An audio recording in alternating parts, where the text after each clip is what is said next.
Hello mga paps, magandang araw. Dahil holiday ngayon, nandito to sa bahay, so magluluto tayo ng tinapay. Ayan, so nagluluto ako ng tinapay ngayon mga paps, no? Kasalukuyan ay nakasalang na sa ating oven, yung kababayan bread. Ayan, so naghihintay na lang tayo ng oras dito at ito'y malapit nang maluto. Ayan, so kunting oras na lang ito.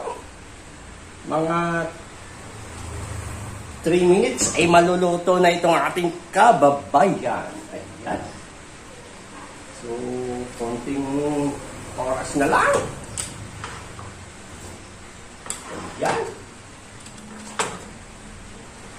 Ayan, so kunting oras na lang. Maluluto na yung kababayan bread natin mga paps, no? Ayan. So,